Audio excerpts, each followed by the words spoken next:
이번에는 복지국가의 발달 단계에서 두 번째 단계인 성장 단계에 관해서 간단히 설명을 드리도록 하겠습니다. 성장 단계는 문자 그대로 복지국가가 성장한 시기라고 볼 수가 있겠습니다. 성장 단계는 시기적으로 1940년대와 1950년대를 의미하고 있습니다.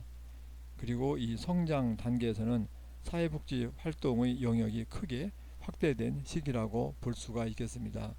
그래서 성장 단계에서는 모든 선진국에서 국가가 복지와 관련된 영역에서 공적으로 더 책임을 지고 더 관여하는 방향으로 나아갔습니다.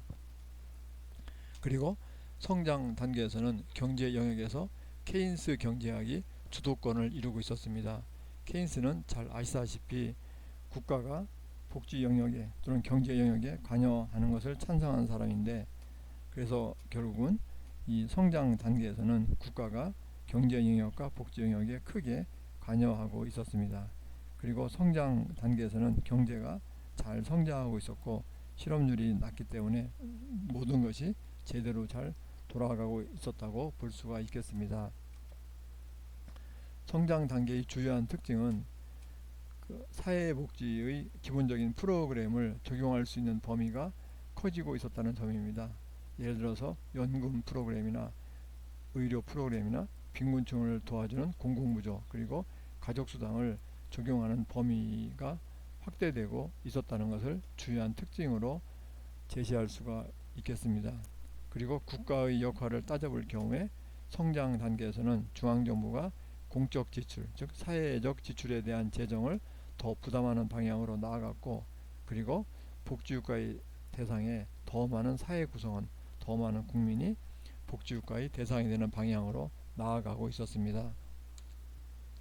성장 단계에서도 여러가지 사건이 벌어졌는데, 그 중에서도 주요한 사건으로서 특히 또 사회복지 정책의 역사에서 큰 의의가 있는 사건은 복지국가라는 용어가 처음으로 등장한 것입니다. 그리고 두 번째가 베버리지 보고서를 간행을 한 것입니다. 복지국가라는 용어는 영국의 템플 대주교가 사용을 했고, 베버리지 보고서를 간행함으로써 2차 세계대전 이후의 영국의 복지제도가 나갈 방향을 제시하게 되었습니다. 그래서 복지국가라는 용어가 등장한 것하고 베버리지 보고서를 간행한 것이 성장 단계에서 사회복지 정책의 역사와 관련해서 큰 의의를 지니기 때문에 거기에 관해서 간단히 살펴보도록 하겠습니다. 첫 번째, 복지국가라는 용어의 등장인데, 이것은 제5장 복지국가를 다룰 경우에 이미 설명을 드렸기 때문에 간단하게 설명을 드리겠습니다. 그 영어에서의 복지국가라는 표현은 영국의 템플 대주교가 1941년에 간행한 저서에서 처음으로 사용한 것으로 알려져 있습니다. 그리고 이제 두 번째 중요한 그 의의를 가지는 것이 베버리지 보고서를 발간한 것입니다. 1942년 11월에 베버리지 보고서를 영국에서 간행했습니다.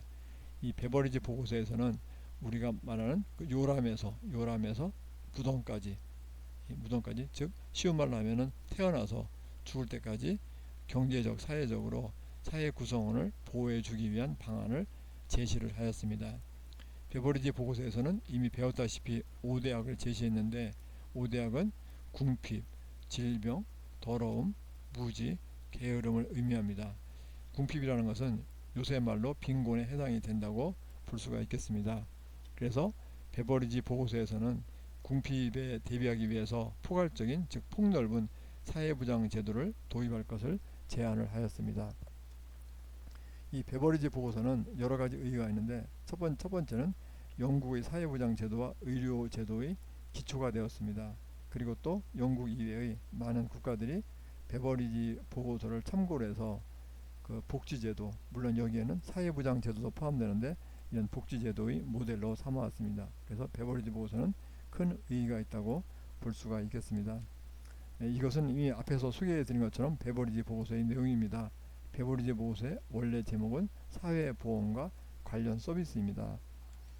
그리고 이것도 한번 보여드린 것도 같은데, 이 베버리지 그 보고서와 베버리지 보고서가 발간된 지 그 50주년이 되는 기념으로 발간된 책인데, 여기에 이제 5대학을 제시하고 있습니다. 이게 궁핍, 즉 요새 빈곤에 해당되는 것이고, 이 무지한 것, 그리고 질병에 걸린 것, 그리고 지저분한 것, 불결한 것, 게으른 것, 이렇게 해가지고 이것이 5대학인데 그 베버리지가 이제 칼을 들고서 이 5대학을 퇴치하기 위해서 싸우는 장면을 보여준 것입니다.